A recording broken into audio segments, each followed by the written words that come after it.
After pushing the truck to its limits and losing a fuel line, spilling onto the ground where outside was 104, 105 degrees, the fuel continued spilling onto the ground, catching on fire. Two fire extinguishers were exhausted in the attempts to put out the fire, but the fire spread quickly.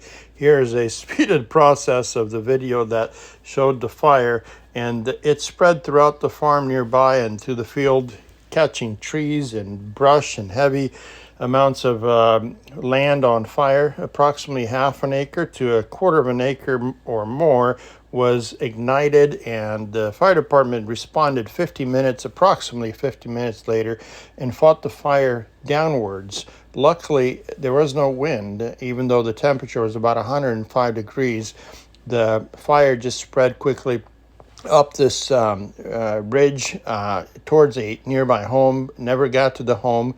It burned quite a bit of brush and tree line, and as the firefighters arrived and started fighting it downwards, they managed to prevent it from reaching the house or any structures, that is, and fought it downwards to the valley, managing very well to capture and encapsulate the fire line into a zone that they could have easily control. They eventually sprayed it down with foam and put out all the embers. However, the fire continued overnight and throughout this day, and it continued igniting, even though it looks like in this video here is kind of what possible managed looks like. However, it wasn't. It continued 2 days into this as embers continued flaring up, mostly because the temperature at this time of the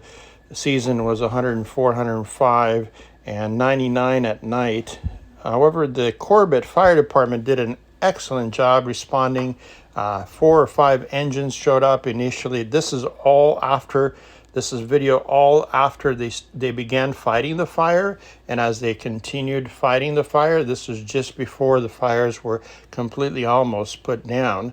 But there was a lot of area to cover, and unfortunately we had a total loss. This is our vehicle that burned out completely. Tools and equipment, electronics, various electrical equipment, ladders melted. Everything was completely melted into the ground. We took our time to eventually tow this unit away and to actually clean up all the residue and the leftover equipment that was burned up. And the firefighters were, in this case, exhausted. This is what's left over after the major fire was put out.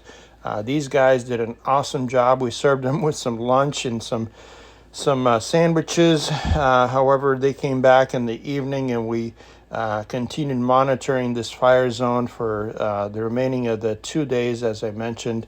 It is a unusual circumstance. In this case, that truck was, there's not much more we could have done. Unfortunately, we exhausted that truck's capability to the point of, I'm assuming we pushed it too far, because a fuel line burst completely underneath the truck, and as you've seen in the first video there, it ignited. Once fuel spills from underneath the engine onto the heavy dry brush, there's no controlling it. So to that account, we towed it away, and everything was managed. Thank goodness nothing got completely damaged other than the field.